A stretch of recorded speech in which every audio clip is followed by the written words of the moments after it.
Seven Goodbyes is the pinnacle of Neji Haruba's story. While there are more enriched and ambitious arcs in the series, none of them are as tightly woven and emotionally sound as this 12-chapter stretch. It's the best arc in this manga by a long shot, chock full of important teases and massive turning points that change the entire trajectory of the story. Not only is it the best arc of the story, it's one of the best arcs in manga history. This is the arc that hooked me. When I first started reading in March of 2019, I spent a few hours off and on throughout the day chipping away at it. When I got to the slap, that's when I knew it really hooked me on more than just good character design. And when I got to the Rena scene and was moved to the brink of tears, I knew I had found something special. But what are the Seven Goodbyes? Yes, it is more than just the name of the arc. There are 7 major instances where one or more characters have to let go of something, say goodbye to whatever was holding them back, and move on to the next part of their lives. To quote the Bible, 1 Corinthians 13:11 specifically, "When I was a child, I used to speak like a child, think like a child, reason like a child. When I became a man, I did away with childish things." That's what this arc is about. It's about growing up, getting over yourself, and realizing what you have, and what you have to do to keep it.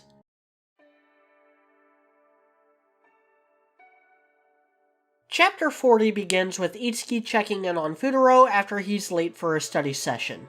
As stated in the prior parts, Itsuki has only recently fully warmed up to him as their tutor, and is the only one who knows exactly where he lives, which will become very important very soon. The reason he was late is because he was up all night handcrafting study sheets for all 5 of them with everything they need for the next exam. Itsuki is the first and for a short while the only one who knows this, and she is astounded by the amount of effort he's put in. She was already thinking she was wrong in her initial assumptions, but this just further proves that he's going well beyond professional obligations. And he once again states his desire to set an example for people harkening back to their conversation in the hospital. Itsuki notes to nobody's surprise that Nino was already acting difficult. To summarize, while Nino is willing to tolerate Fuutarou for her sister's benefit, and she herself has become thankful of the efforts he's displayed, she's still looking for any excuse to push him away. Once again, it's Miku she's having conflict with. Not the first time and not the last time something like this happens between these two. This time it's over what to watch on TV. Miku is asserting herself, and in a rare bit of honesty for this part of the story is letting her love for history slip. Nino, on the other hand, is acting more like a typical teenage girl and wants to watch a variety show. Fuutarou steps in and tries to get them back on track. Ichika points out that Nino is the most delicate of the 5, and while she clashes with all of them, she especially clashes with Miku, the most humble and self-loathing of the 5.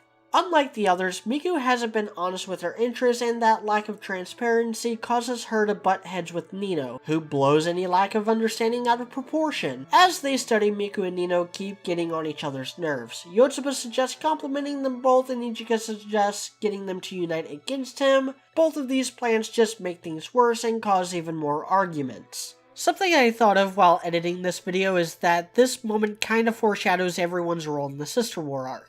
Yotsuba tries to help everyone, while Ichika becomes an antagonistic third party that causes Miku and Nino to set aside their differences. Nino storms off to her room, and Fuutarou pleads with her to stay, which just causes her to snap. She gave him a chance and he was late. She doesn't care if he had a good reason, he's just their hired tutor.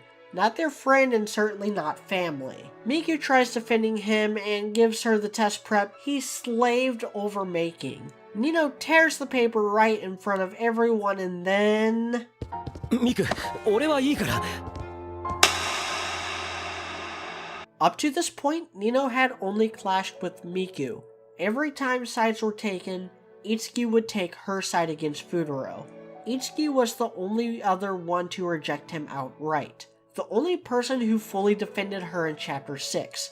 The one she paired off with during the Trial of Courage. But this time, Itsuki was on Fuutarou's side. She slapped some discipline into Nino, and what might be the first time anyone has ever done such a thing.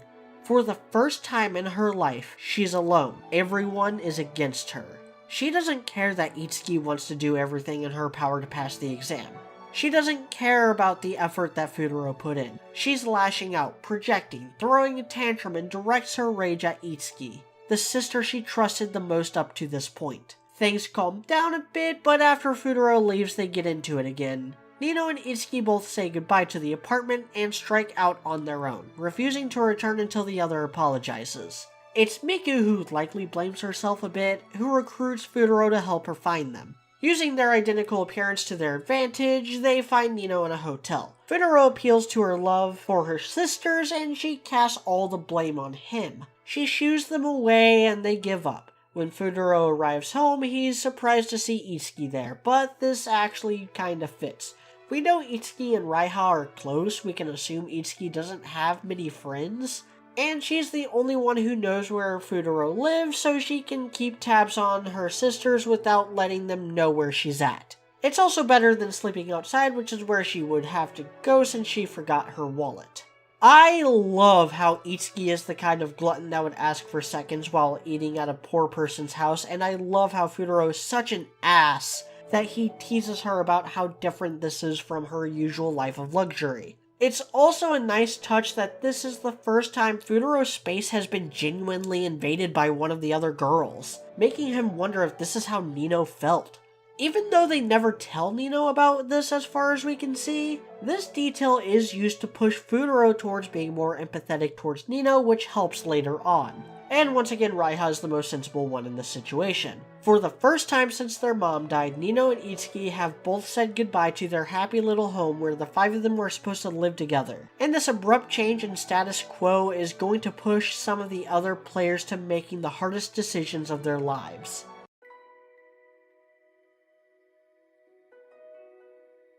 The moment that really hooked me and turned me into a superfan of this manga happened right at the end of chapter 41, and the majority of chapter 42. This was my I don't need sleep, I need answers moment. And the more we find out about Rena and the connection she shares with the mysterious Lolicano, the more I am floored and impressed by Neji Haruba's talent. Itsuki and Fuutarou go on a midnight stroll and talk things out. This is another example of what I've mentioned before about them confiding in each other with things they don't tell the other girls. Itsuki becomes the first of the five to tell him about their past, just as she was the first one Fuutarou told about his past. The truth is, they used to live in poverty. Their biological father left the moment their mother got pregnant. They lived in poverty until their mother remarried. We find out later that their mother was a teacher and that Maruo and Isanari were her students, which also means that Isanari knows far more about the Nakanos than he ever really lets on, but there will be plenty of opportunities to talk about that at a later date. Fuutarou does question what their father is doing at a time like this, and we find out later that he had no idea that any of this was going on, which does lead to conflict between him and Fuutarou starting at the end of the arc. But anyway, after their mother fell ill and died, Itsuki took up the role of the house disciplinarian, and has been chasing her mother's shadow ever since. Fuutarou pledges to help her by standing in for their father in his absence. They get spooked by a sound we later find out is Yotsuba spying on them, which the anime maybe makes a little too obvious. Then again, in hindsight it was always kinda obvious because later Itsuki says she ran into Yotsuba and got her stuff. But before going back home, Itsuki says this. 本当に今日は綺麗な満月ですね。 This is very much up for interpretation. There's an old Japanese folktale in which a man claims that the only honorable way to confess your love is to do so indirectly by saying the moon is beautiful. Fuutarou knows about this, which is why he says she needs to study more. But it's never outright stated whether Itsuki, whose name is similar to the Japanese word for moon, was actually ignorant of this. It's quite possible, given how she derailed the conversation to say this, and how she's worked in indirect ways before, that this was an actual legit confession. But it's just as likely that she was either ignorant of this or was trying to say it platonically. This kind of narrative nuance and characterization is why Itsuki is my favorite character. The next morning, Itsuki is embarrassed to go to school with him. Fuutarou says exactly what he thinks in one of the funniest bits in the manga, and then he gets angry at Yotsuba for not quitting the track team. He runs himself ragged trying to get Yotsuba to focus on her studies, trying to get Itsuki and Nino to go home, and trying to leave Miku and Ichika to study because they're the only ones behaving, and then he comes to his lowest point. He contemplates drowning himself as a means to get the girls to finally set aside their differences and get back to studying. He falls into depression. After the last few arcs, he thought he mattered to them. He thought he was trusted, thought he was making a positive difference in their lives, thought he was fulfilling the promise he made to Lolicano, but he's failing to see that now. And then... また落ち込んでる。やっぱり君は変わらないね。上杉風太郎くん。This girl introduces herself as Rena and claims to be the girl in the picture. There's a whole little arc dedicated to explaining this, but a Cliff Notes version because y'all should have read this manga before coming here anyway. This was Yotsuba's idea, but she wasn't confident in her ability to pull it off, so she conspired with Itsuki. Rena's purpose is threefold. Get Fuutarou to realize how much the girls mean to him, get him to let go of the past so he can see the girls for who they are, and say the final goodbye to Fuutarou so that Yotsuba doesn't have to admit how far she's fallen.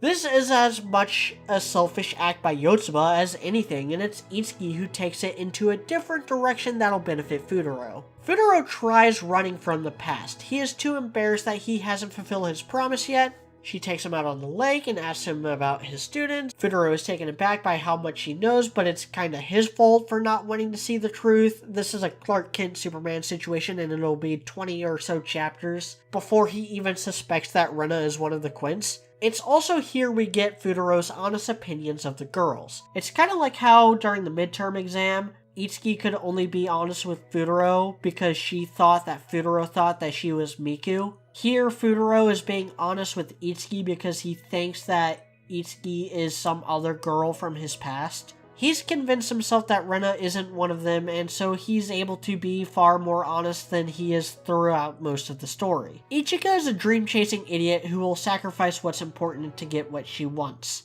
But at least she has perseverance. Nino is a familial idiot who loves her sister so much she'll snap on anyone who will get between them. But there may be more to her.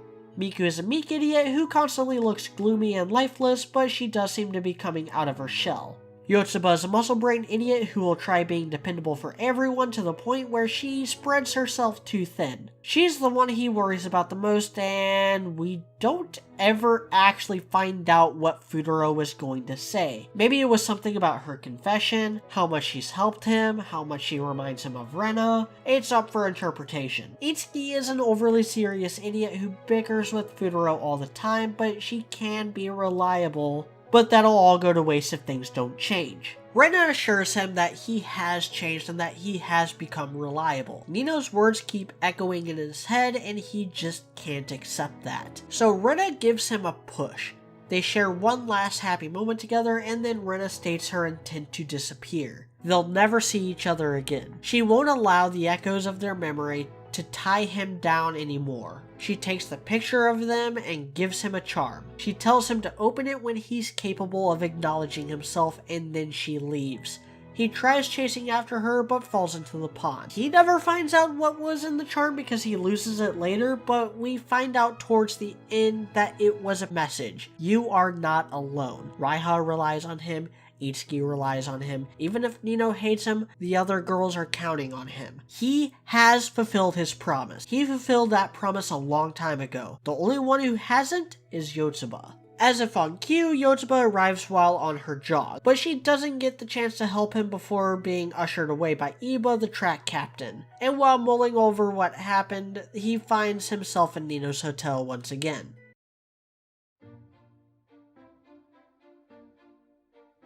In part 4 of this series, I discussed Nino's own immaturity when it came to her feelings for Fuutarou's alter ego, Kentaro. As far as she knows, Kentaro was Fuutarou's relative who was a delinquent, and yet she declared her love for him despite having only interacted with him for a few minutes. For perspective, it took Miku several months of interacting with Fuutarou to come to that same conclusion. Her gripes with Fuutarou have always stemmed from how he affected her family's dynamic. She used to be malicious towards him, but has grown to tolerate him at various points. So even though she does blame him for this situation, she does show pity and takes him up to her room. She's still very much in the early stages of being home alone. After their mother died, Nino took the caretaker role. She's the one who cooks for everyone, she does a lot of the cleaning. Now without any of her sisters, she can watch what she wants when she wants. Remember, one of the causes of the big argument was the TV.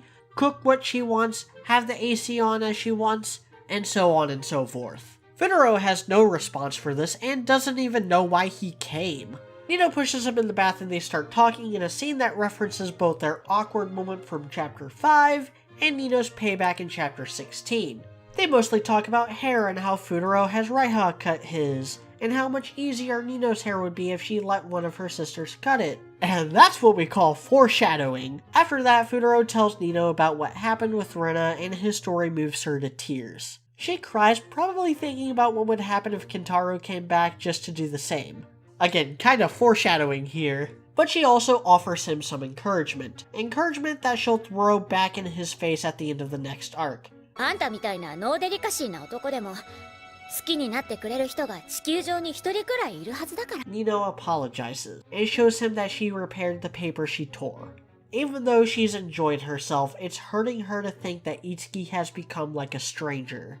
Itsuki doesn't believe him and has carved out a place in the Uesugi household. Even though she's being helpful, Fuutarou still feels like his place has been invaded. He says as much to Nino when he visits again, which Nino probably just ate up. He also reflects on Rena and comes to the conclusion that you can't stop people from changing. This is a lesson that's coming hard and fast for Nino. The Quints used to dress the same, talk the same, share all the same interests, and then things started to change 5 years ago, and wow, it really is obvious what all happened in hindsight. Well, the sign of a good plot twist is that you beat yourself up for not realizing it sooner. Anyway, everyone started leaving the proverbial nest except Nino, the only one who has refused to change thus far. That's what all this is about. That's why, even after apologizing, she doesn't want to return home. This is her way of leaving the nest, and her one regret is Quintessential. Fuutarou takes this chance to set up a meeting between Nino and Quintessential. He wants to tell Nino the truth, that he was Quintessential all along. It's a mostly humorous exchange, with Fuutarou pulling double duty, trying to wait for the right moment to reveal the secret, while also giving Nino advice on how to appease his blonde doppelganger. It's a twist on the old double book date trope that I appreciate. Quintessential uses these happy feelings to try to get Nino and her sisters together, which does not go over well. This is probably the moment when Nino figures out Fuutarou and Quintessential are one and the same, but he manages to pivot when she accuses Fuutarou of only wanting to study. See, Quintessential doesn't care about the exams. He wants the girls to be together. Nino steps out for a moment and demands to talk with Fuutarou in person. He obliges and Nino tells him that thinks he's about to confess. Which, well, confess is such a broad term, so she's partially telling the truth. She tests Fuutarou one more time before confirming her suspicion with a handshake. She figured it out on her own, and with this she says goodbye to both Fuutarou and Quintessential. She leaves him and checks out of the room, disappearing once again.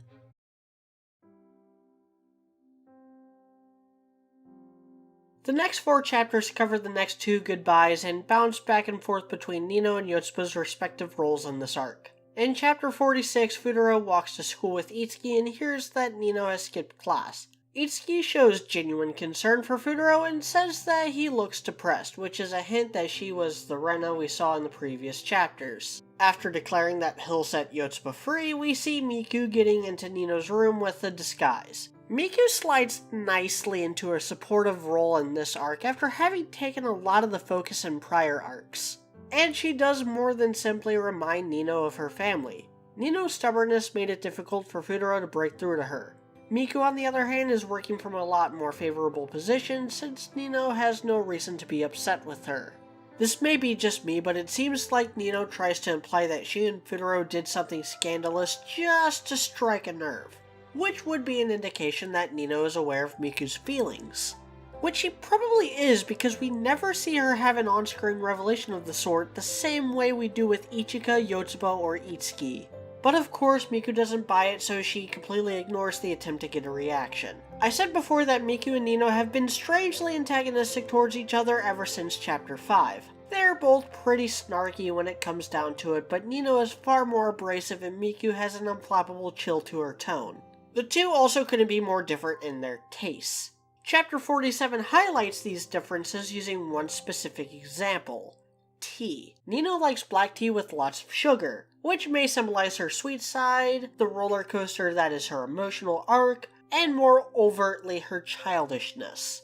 Then again, I'm not much of a tea drinker, so I'll just take Miku's word for it. Miku, on the other hand, prefers green tea, which is more bitter. Again, it symbolizes how, at least in this arc, Miku is acting far more mature and refined since she already went through her biggest arc. According to Nino, green tea is what old people drink. So this could also be a reflection of Miku's love for history. Again, I'll just take this at face value. After explaining how she found Nino's new hotel room, Miku asks what happened between her and Fuutarou. Nino overreacts, recounting what happened, and Miku is unimpressed, saying that the sisters do that sort of thing all the time. Hell, the last major arc started the way it did because Miku was substituting for Ichika. The truth is, it wasn't the disguise that set her off.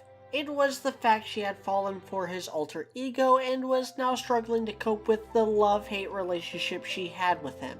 Compared to him, her feelings for her sisters are cut and dry. After telling Miku what happened, Nino also adds that at the end, Fuutarou said all he wants is them to be together as family. Family, after all, is something Fuutarou cherishes, and it's the whole reason he's become a miser. But the only one who really knows that much about him is Itsuki, so that news seems to catch Miku off guard just like it did Nino. Though Nino still thinks there's a selfish angle to this, which might actually be true, Miku pushes a little more and Nino unloads with all of her grievances. As stated in prior parts, Nino is the one who has changed the least, and she's been vocally disheartened about the distance growing between the sisters. It's gotten to the point where she's constantly stressed having to cater to their varying tastes in food and fashion. She asks Miku why they should stay together if they can't be identical. The reality check is that this is normal. People change, people are different, but one thing that will never change is that they are family. Even when they all grow up and get their own jobs, homes, and families, they will always be sisters. And even if Nino hates to admit it, she has changed too. She didn't always drink black tea. Up to this point, they have acted like 20% of a person, 5 parts of a whole. Miku points out the third question on Nino's workbook and corrects her. And of course it's the third question because Miku. And the answer should be the Battle of Nagashino. History is Miku's 20%, and she knows this not because she studied hard, but because she's loved Sengoku-era history for a long time now. Part of Nino's 20% is black tea, which Miku admits to never drinking before. She was right that it would be too sweet for her taste, but without Nino sharing her passions, she would have never known that taste. If they never grew apart, fought, laughed, cried, and shared in their individual experiences together, they would have been stuck at 20%. And by growing up and growing apart, one day they'll become a whole adult. Nino takes the next step by sipping some of Miku's green tea and bitching about its bitterness. This leads to an argument which leads to an epiphany. They find out that black tea and green tea come from the same trees, and the difference is how the leaves are treated and prepared. After letting that bit of wisdom sink in, Nino decides to take the next step. She grows up a little bit, and to reflect this newfound development, she asks Miku to cut her hair, which is framed with some suspense because, as it turns out, Neji Haruba has a pretty dark sense of humor. After that, Nino comes to Yotsuba's rescue, flaunting her new hairstyle to give Yotsuba that extra push, and finally apologizing to Itsuki for her rudeness. She also snaps at Fuutarou, telling him not to get any ideas that this was because of him, even though it kinda was. With those steps now taken, Nino says one last goodbye to Kintaro as well as the past.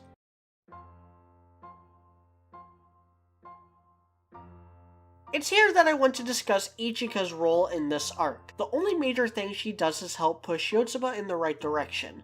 Even though this arc does a fantastic job of pushing so many characters forward, it's easy to criticize it for shortchanging Ichika. Especially when the Bonfire and Scrambled Eggs arcs both have no problem pushing all 6 characters forward. But that's kind of the point. Ichika doesn't need to say goodbye to anything here. I said back in part 2 that Ichika was the first to break the mold and become more like an adult. And in this video, I've already described how the other girls act childish. The whole arc is about letting go of childish feelings so you can move forward. It's a coming-of-age story for all of them. Ichika already went through that process during the fireworks arc. She's already an adult. She's already a well-liked individual in her profession, and that profession is her dream career. The only reason she doesn't drop out and become a full-time actress is because she wants to continue spending time with Fuutarou and her sisters before they all move into their own permanent careers. She's by far the most mature of the five, as well as the wisest, and as we see in the final exams, one of the few who are genuinely intelligent, and just has a hard time applying herself to academics or applying herself when she's not emotionally invested in success, depending on how you interpret her response. I bring all this up here because it's impressive that Neji Haruba can make such a fine point about a character by having her be inactive for a few chapters. Chapter 46 shows what Ichigo, Miku, and Yotsuba are doing while Nino is with Kintaro.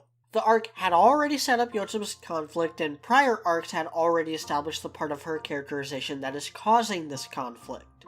She's spreading herself too thin. She is making the same mistake as she did before, but in a different way. During her previous failure, she gave up on studying to pursue extracurricular activities. Now she's trying to stay dedicated to both, and doing both is simply out of her reach. It doesn't help that Iba, the track captain, is taking advantage of Yotsuba's guilt complex and desire to help those around her. Throughout these chapters, we see several instances of Iba guilt-tripping Yotsuba into helping the track team. The basketball team never did this, but funny enough, Nino did. Back in Chapter 5, Nino manipulated Yotsuba into abandoning the study session by guilting her into helping the basketball team instead. How fitting then that in this instance, Nino will become Yotsuba's salvation. Fuutarou tries convincing Yotsuba on his own despite Itsuki's insistence that she help. He confronts the track captain and tires himself out, trying to run with Yotsuba while quizzing her, which does end up proving his point that she's spreading herself thin. Yotsuba really does want to do right by him and by the track team. While Fuutarou is trying to get her to think about what she's doing, Iba is taking full advantage and springs a last-minute training camp on her that'll prevent her from studying right before the big exams. In this scene, Iba shows a fundamental misunderstanding of Yotsuba. Yotsuba wasn't born to run. She's not a natural god-made athlete. She earned her physicality through hard work and determination and already paid a hefty price for it. Our time on this planet is short. Every decision we make affects that time. Every second I spend making these videos is time that I won't be able to spend talking about Elena or One Piece or any of the other series that I love. Every second Yotsuba spends training is time she can't spend studying. This same theme will come back later when Yotsuba realizes that supporting her sister's efforts is to deny her own feelings for Fuutarou. Speaking of those feelings, she struggles with telling Fuutarou about this. She knows it'll be a mistake, but she doesn't want to let Iba down. And maybe she also senses Iba's misunderstanding of her, which just further adds to this conflict. This is where Ichika comes in.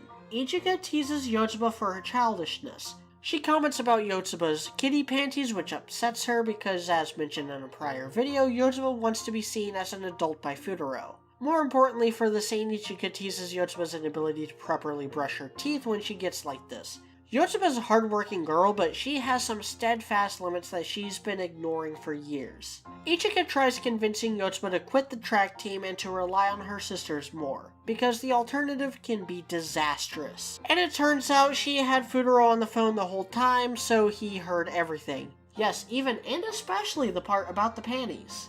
And this is when Fuutarou makes one of the most important decisions of his life. He is going to set Yotsuba free and break all the chains tying her down, which will continue for the remainder of the series.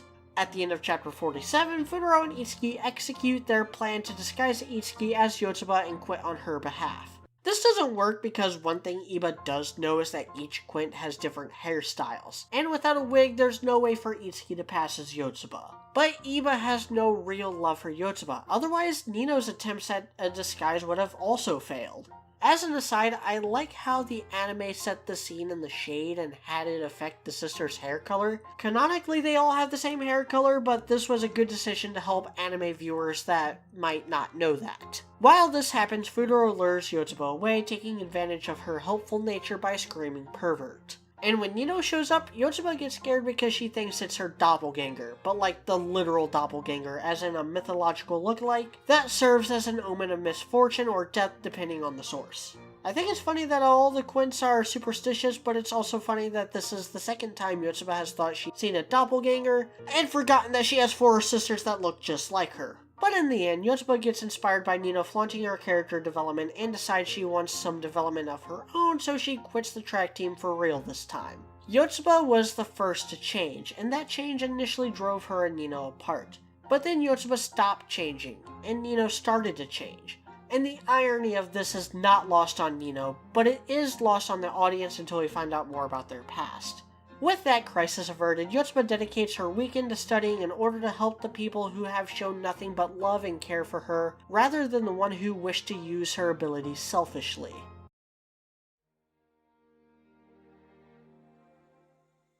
Most of Chapter 48 is deceptively optimistic. The troublesome brats apologize and make amends. We get a video game reference to show what needs to be done. Fuutarou even gives them cheat sheets just in case. They reflect on all the development they've had since the beginning. It looks like a victory lap for this arc, and I imagine this was the thought for those who are reading this week to week. But all that is just a ruse. Fuutarou already made a critical choice sometime during this arc. For all the cheers and preemptive celebration, Fuutarou is sick of this. The 6th goodbye is Fuutarou telling Maruo that he is quitting the tutoring job. He chastises Maruo for not knowing what has been going on and not being there for his children when they needed someone most. That was more than what Fuutarou signed on for.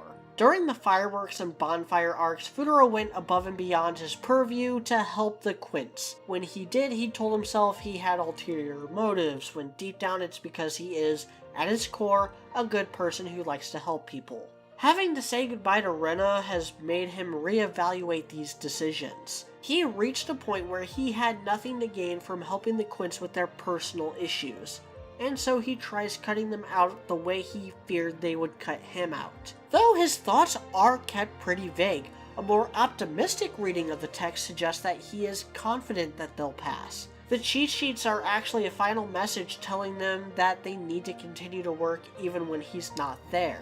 And that while it was hell, he had a lot of fun. So it could be he's trying to get out before they get to a point where they don't need him and decide to break his heart and cast him out. Both of these interpretations are viable depending on how you think Fuutarou feels about them at this point. The first half of the story is more about the feelings of the Quints. Fuutarou's feelings don't really start to shine through until the back half of the manga's run.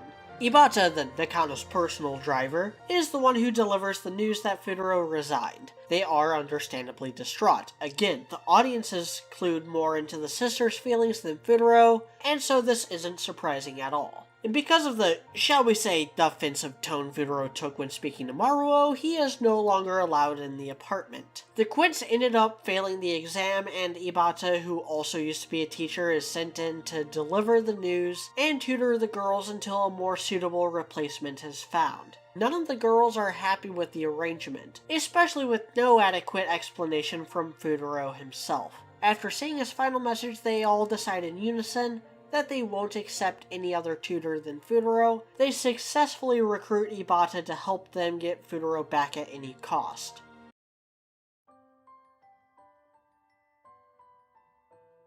At the end of Chapter 50, they run into Fuutarou at his new job selling cakes on Christmas Eve. They order a cake and try making him deliver it despite the shop not doing deliveries. This really ill-thought-out plan only works due to the sheer brotitude of Fuutarou's boss, who does not have a name, but I will henceforth refer to as Sebastian, because if anyone in the series is gonna see him kiss the girl, it'd be him. Sebastian here takes one look at Fuutarou's interaction with the girl, surmises that his employee is in fact a harem protagonist, and then gives him a push to help break harem plot cliches. This becomes a running theme in the later arcs as well. After enjoying each other's company more than Fuutarou would probably want to admit, he notices that they're not going towards the apartment. They put Ibata in a wig and suntan and made a fake dossier for him. The goobers even used their father's name in Ibata spelled backwards. Fuutarou tries to keep up appearances, talking about how this totally legit tutor dude will help them grow as students. He doesn't feel worthy of the position because they failed twice under his leadership. He only stayed as long as he did out of selfishness. He was selfishly tutoring them for money, and maybe even out of a selfish desire to spend more time with them, though that might be too much for this point in the story. Nino calls him out on this. He is a selfish person, and that's not a bad thing.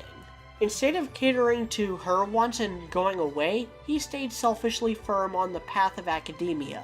Because of that, they were able to learn and memorize stuff and succeed where they had failed before. Sure, he did that for the money, but the results are the same.